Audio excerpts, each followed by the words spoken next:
If you're over 60 and life feels smaller, quieter, or strangely empty, the problem isn't your age. Most people believe growing older means losing wonder. They're wrong. After 96 years, I discovered that what steals joy isn't aging. It's forgetting 3 simple truths. And the second to last one changed how I see love, loss, and even death itself. Let me show you what took me nearly a century to understand. These 3 lessons are not theories from a book. They're not advice from a psychologist. They're not things I learned in a classroom. They're lessons life forced me to learn. Slowly, painfully, 1 year at a time. It took me nearly a century to understand them. And looking back now, I can honestly say these 3 lessons changed the way I see aging. They changed the way I see loneliness. They changed the way I see love. And perhaps most surprisingly, they changed the way I see death itself. Before we begin, I'd like to ask you something. How old are you today? Leave your age in the comments below. I always enjoy seeing where people are on their journey through life. Now, let me take you back many years. Back to a little girl growing up in Savannah, Georgia. Because the first lesson began there. And at the time, I had no idea it would take me more than 80 years to understand it. I was a lonely child. The kind of child who always felt out of place. At school, I rarely joined the other children. At family gatherings, I usually sat quietly in the corner. I was painfully shy. Always worried about saying the wrong thing. Always afraid people were looking at me. Or judging me. I don't remember much laughter from those years. I certainly don't remember feeling free. And I never really learned how to play. Then life moved forward. As it always does. I grew up. Found a job. Married a good man named Thomas Reed. Raised children. Paid bills. Met deadlines. Solved problems. And little by little, without even noticing, life became a routine. Every day looked like the day before. Every week looked like the week before. Years passed. Then decades. Until one afternoon changed everything. I was sitting at the Asheville Public Library, waiting for a book. That's when I noticed a little girl nearby. Her name was Lily Parker. She couldn't have been more than 10 years old. She was kneeling beside a flower bed, completely fascinated by a tiny caterpillar crawling across a leaf. I smiled and asked her what she was doing. Without looking up, she said, "I'm watching where it's going." That simple answer made me stop. So I stood there beside her. 1 minute, then 5, then 10, watching that tiny creature move across the leaf. And suddenly, something uncomfortable happened. I looked at that little girl, and I realized she was exploring the world. But I had stopped exploring my own life a very long time ago. That realization hurt more than I expected. Because for years I thought growing older was what stole wonder from people. I was wrong. Age wasn't the problem. Habit was. Routine was. Fear was. The truth is, curiosity is one of the clearest signs that you're still alive inside. Wonder doesn't disappear because you get old.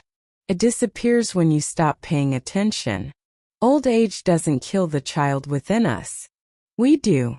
And it would take a very different experience, a frightening experience, to teach me the second lesson. The second lesson arrived when I least expected it. And unlike the first one, it came wrapped in fear. I was 58 years old, living in Asheville, North Carolina.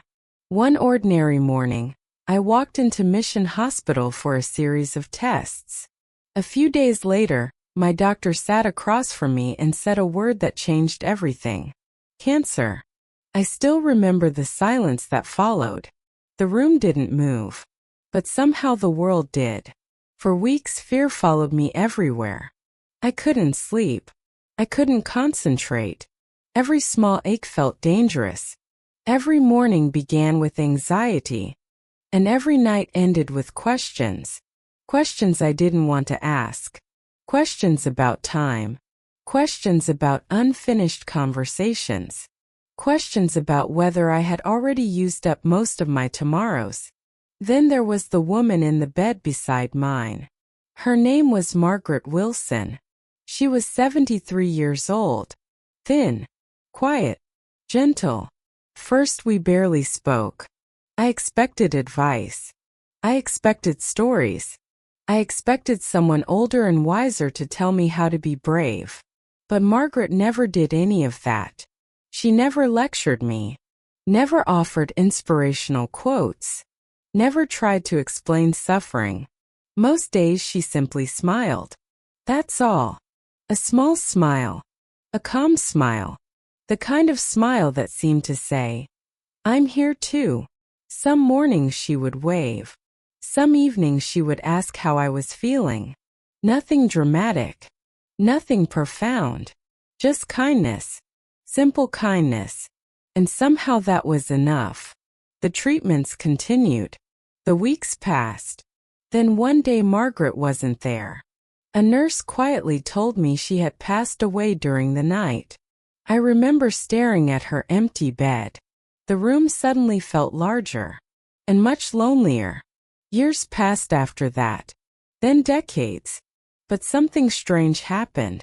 I never forgot her. Not once. In fact, even now, nearly 40 years later, I can still see her smile. And here's the part that still amazes me. I don't know what her favorite color was. I don't know what food she loved. I don't know when her birthday was. I don't know what music she listened to. But after all these years, I still remember her smile. That's when I began to understand something important. Every person leaves traces behind. Not always through grand achievements. Not always through dramatic moments. Sometimes through a single act of kindness. A single conversation. A single smile. You never really know what another person is carrying. And you never know how deeply your presence might affect them. We like to think we're separate. Independent. Alone. But we're not. Our lives touch each other constantly. In ways we rarely notice. A look. A word. A gesture. Sometimes that's enough to change someone's entire day. Or even their entire life. No one is truly isolated. No one is truly separate. We're all connected by invisible threads. And yet, it wasn't until I lost the man I loved most in this world that I finally understood the third lesson. And then came the hardest lesson of all. The one I spent years trying to avoid. The one that waited quietly for me at the end of a long and beautiful marriage. My husband's name was Thomas Reed. We were married for 54 years. 54 years of ordinary life. 54 years of shared breakfasts. Shared worries. Shared dreams. Shared disappointments. And shared laughter. Like most couples, we weren't perfect. We argued about money. About children. About little things neither of us can remember now. But somehow, year after year, we stayed. And one day, without realizing it, we had built an entire life together. Then came February. A cold February morning. Snow covered the backyard. The trees stood silent beneath a gray sky. Thomas was sitting beside me, his hand resting in mine. Older. Softer. More fragile than the young man I had married. Yet somehow more beautiful. We didn't talk much that morning. We didn't need to. After 54 years, silence becomes its own language. Then he squeezed my hand gently, looked at me, and smiled. A few moments later, he was gone. Quietly. Peacefully. Without fear. Without struggle. Just gone. I wish I could tell you I accepted it immediately. I didn't. For months I wandered through the house like a stranger. The chair across from me at the kitchen table sat empty. Every morning, every evening, every meal reminded me of what was missing. I found myself cooking for one, eating alone, listening to a silence that felt far too loud. The evenings were the worst. The long evenings. The kind that seem to stretch forever when the person you've spent your life with is no longer there. At times, the loneliness felt unbearable.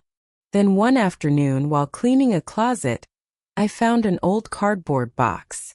Inside were photographs, hundreds of them, vacations, birthdays, road trips, family gatherings. There were pictures of happy moments, pictures of difficult moments, pictures taken after arguments, pictures taken after reconciliations, pictures of ordinary Tuesdays that seemed completely unimportant at the time. I sat on the floor for hours looking through them, and something unexpected happened. The pain began to change. Slowly, almost imperceptibly, I stopped focusing on the day I lost him and started remembering the 54 years I had him. What hurts me now isn't the day Thomas died. It's realizing how many ordinary evenings I rushed through, how many dinners I barely noticed, how many quiet moments I assumed would come again. Because when you're young, you think love is measured by the big moments. At 96, I know better. Life is built from ordinary Tuesdays. And one day, you run out of Tuesdays. Then a thought entered my mind, one that has never left me since. One day, someone will look at the last photograph of you and wish they had one more ordinary afternoon beside you. Just one. One more conversation. One more cup of coffee. One more chance to say the things they forgot to say. But by then, there will be no more chances. And that's when I finally understood. Death does not take love away. It cannot. Death simply reminds us that love was here, that it existed, that we were lucky enough to experience it.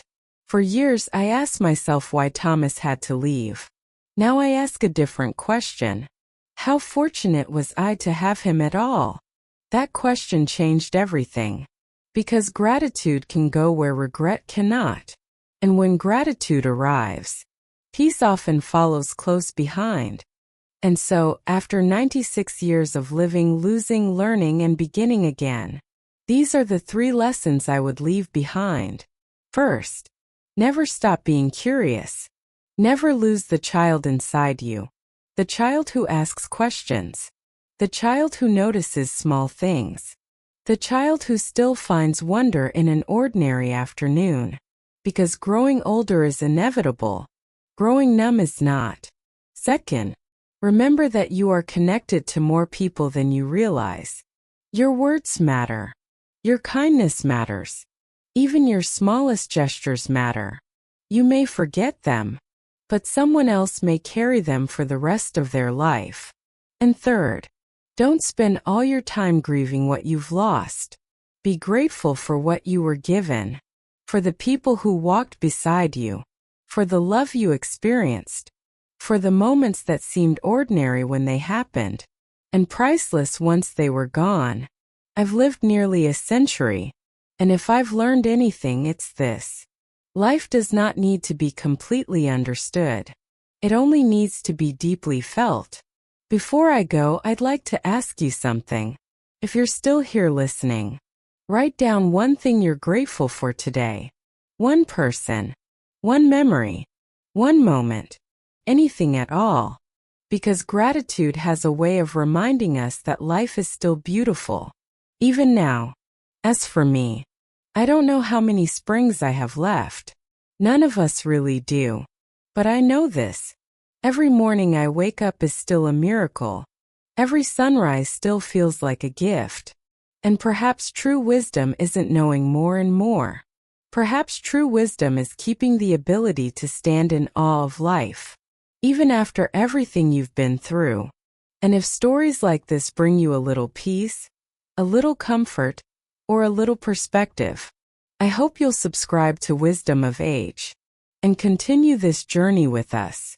Until next time, take care of yourself, and don't forget to notice the wonder that's still all around you.